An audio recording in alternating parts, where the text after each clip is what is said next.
पूज्य भदंत प्रज्ञा रश्मि के अथक प्रयास से बुलंदशहर में 10 दिन श्राव नेर प्रशिक्षण चला। यहाँ पर आप सभी लोगों ने उसमें सहयोग किया होगा। अभी अभी एक दीक्षा हुई दिल्ली में, उसमें 22 प्रतिज्ञाएं हुई, तो पूरे देश भर में एक हुल्लड़ शुरू हो गया, हुल्लड़। और उस हुल्लड़ में ठाकुर देवकी नंदन जैसे पागल लोगों का बोलना शुरू हो गया। मैं ऐसे लोगों को पागल कहता हूं, पागल। आप कहेंगे क्यों? इसलिए बोलता हूं, वो कहता है जिन लोगों ने 22 प्रतिज्ञा ली वो सब नरक में जाएंगे। पागल है कि नहीं है? मैं उससे ये कहता हूं तू स्वर्ग में जाना। यदि जिन लोगों ने 22 प्रतिज्ञा ली वो नरक में जाएंगे, और जिन लोगों ने नहीं ली वो स्वर्ग में जाएंगे। अब स्वर्ग में कौन रहता है?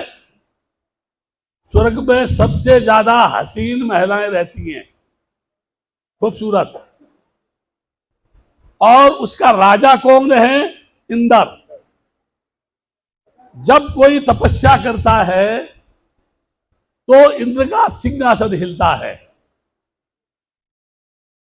और उसे डर लगता है कहीं कोई और स्वर्ग में आ गया तो मैं हुस्न की अप्सराओं के बीच वासना की तरंगों पर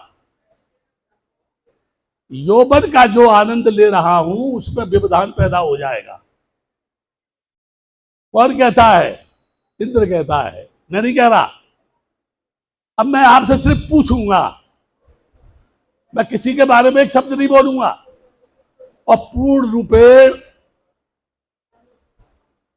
मैं भारत का वासी हूं। भारत की संस्कृति, भारत की सभ्यता, भारत का धर्म क्या है, भारत क्या कहता है, भारत धर्म गुरु क्यों था। हमारा देश का प्रधानमंत्री जब बाहर जाता है तो कहता है मैं बुद्ध की धरती से आया हूं। क्या कहता है? मैं बुद्ध की धरती से आया हूं। वो ये नहीं कहता कि मैं राम की धरती से आया हूं। मैं नहीं कह रहा हूं, प्रधानमंत्री कहता है। लेकिन पूछता हूं, ए मेरे देश के प्रधानमंत्री, तू प्रधानमंत्री होकर के झूठ क्यों बोलता है? बाहर कहता है मैं बुद्ध की धरती से आया हूं, और भारत की धरती पर राम मंदिर का निर्माण करता है। तू झूठा है, नंबर 1 झूठा है। और जब प्रधानमंत्री झूठा होगा, उसके पीछे चलने वाले झूठे होंगे, उस पर विश्वास करने वाले झूठे होंगे, जिसकी शरण में जा रहा है वो झूठे होंगे, जिनकी पूजा कर रहा है वो सब झूठे होंगे। क्या नहीं होंगे? आप बोलो, हाँ करो या ना करो। मैं नहीं कह रहा हूं, आप कह रहे हैं सब झूठे होंगे। होंगे ना? अब क्यों होंगे सुनो। जो हमारे देश के देवता है, सृष्टि के देवता, समझने की चीज है। जरूरत प्रोटेक्शन की किसको है? जरूरत उसको है जो मटका का पानी पीने से मारा जाता है। सुरक्षा की जरूरत उसको है जो मूंछ रखने पर काटा जाता है। सुरक्षा की जरूरत उसको है जो मंदिर के सामने नंगी खींची जाती है। सुरक्षा उसको जरूरत है जहां भारत माता की छाती पर बैठकर उसकी संतान की जिंदगी को तबाह किया जाता है या नहीं है? सुरक्षा की जरूरत है कि नहीं है?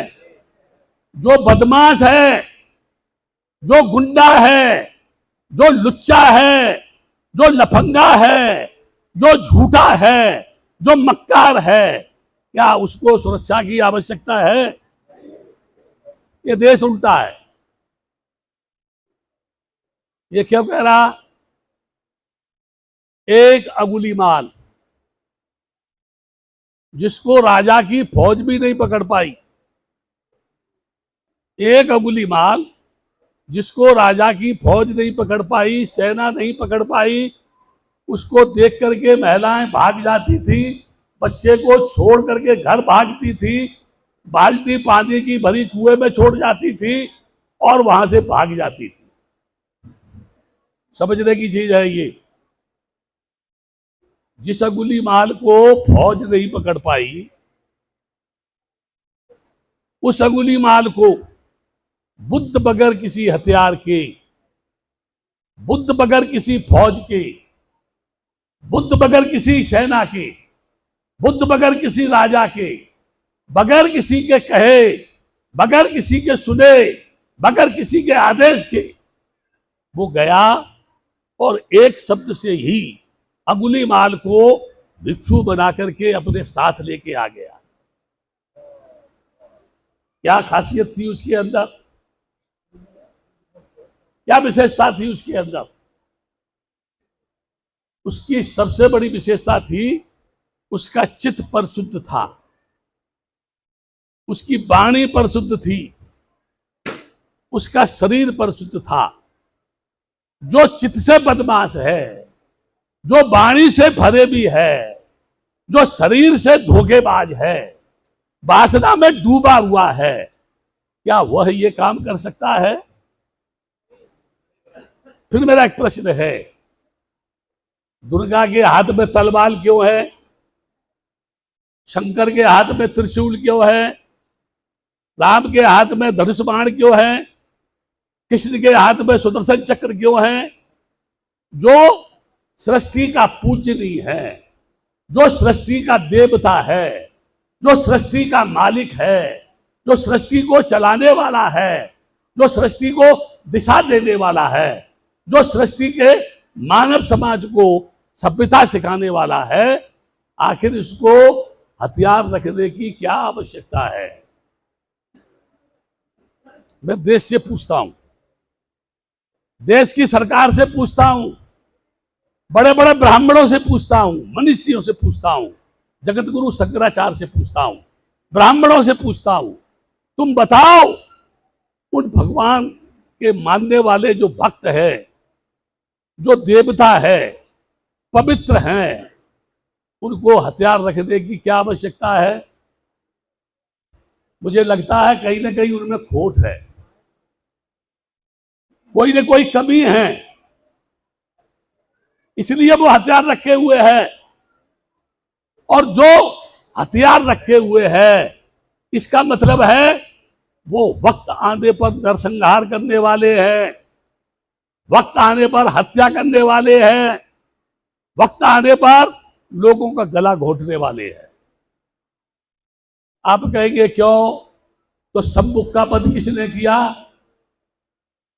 आप सोचो, सम्मुख का वध किसने किया? किसने किया? राम ने किया, इसलिए उसके हाथ में धनुष बाण है ना। जो अपनी रक्षा करने के लिए अपने हाथ में हथियार लिए हुए हैं, तुम मुझे बताओ वो वीर है या कायर है या बुज़दिल है या मानवता के नाम पर कलंक है? तो बताओ, सोचो। जो हथियार लिए हुए हाथ में है वो कभी भी मानवता की रक्षा नहीं कर सकता, वो हत्यारा हो सकता है। और हत्यारे को छोड़ देना और ये कहना कि मैं उसको अपना मालिक नहीं मानता, कानूनी दृष्टि से कहां गुनाह है ये? बोलो, कानूनी दृष्टि से कहां गुनाह है? सरकार का काम है कमजोर की रक्षा करना, भूखे को रोटी देना, नंगे को कपड़ा देना, है कि नहीं है? लेकिन ठाकुर देवकी नंदन कहते हैं सब नरक में जाएंगे। और मैं क्या कहता हूं, हे दुनिया बनाने वाले, हे दुनिया के मालिक, तुझसे किस पागल ने कहा था कि तू दुनिया बना? किसने निवेदन किया तुझसे कि दुनिया बना? और अगर तूने दुनिया बनाई तो किस जगह बैठ के बनाई, कौन से सामान से बनाई, कौन सी धातु से बनाई, सांचे में डाल के बनाई या मिट्टी से बनाई या किसी जगह बैठ के बनाई, ऊपर था या नीचे था, बीच में था या किसी कोने में था? तुझको बनाते किसने देखा? कोई उस समय मौजूद था? तुझसे पहले कोई और बनाने वाला था? अगर वो था तो तू कहां से बनाने वाला बना? तेने किस किस सामान को लेके बनाया? उस सृष्टि के मालिक को मेरे प्रश्न का उत्तर देने में पसीना आता है, घबराता है। मैं उससे कहता हूं, अगर तू ताकतवर है तो मेरे सामने आ, मैं तुझसे बात करना चाहता हूं, तुझे देखना चाहता हूं। तू मकान में रहता है, पेड़ के नीचे रहता है, कौन सी भाषा बोलता है, कपड़े पहनता है या नंगा रहता है, खाना खाता है या फल खाता है, तेरी कोई बीवी है, अनमैरिड है, कुआरा है? अगर है तो कहाँ है? मकान ईंट का है, पत्थर का है, लकड़ी का है? किससे बना, किसने बनाया, कौन बनाने पहुंचा? इन सारे प्रश्नों का उत्तर उसके पास भी नहीं और उसके बाप के पास भी नहीं है।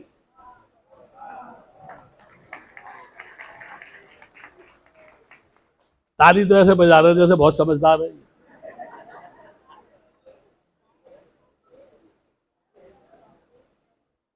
अभी दूसरा प्रश्न करता हूं मैं आपसे। दुनिया के किसी भी देश में जाओ, दुनिया के किसी भी देश में जाओ, जब कोई स्त्री का पुरुष कोई आलिंगन करता है, जब नर नारी का फिजिकली अटैचमेंट होता है, तब 9 मास बच्चा पेट में पलता है, उसके बाद जन्म लेता है। सही है ना? लेकिन हमारे शास्त्र कहते हैं, मैं नहीं कह रहा हूं, हमारे शास्त्र कहते हैं। ये बात क्यों कहता हूं बार बार? बहुत से लोग बोलेंगे कि मैं सुना रहा हूं। मैं थोड़ी सुना रहा हूं, आपके शास्त्रों में लिखा है वही सुना रहा हूं। हमारे शास्त्र कहते हैं गोबर में से आदमी बनता है,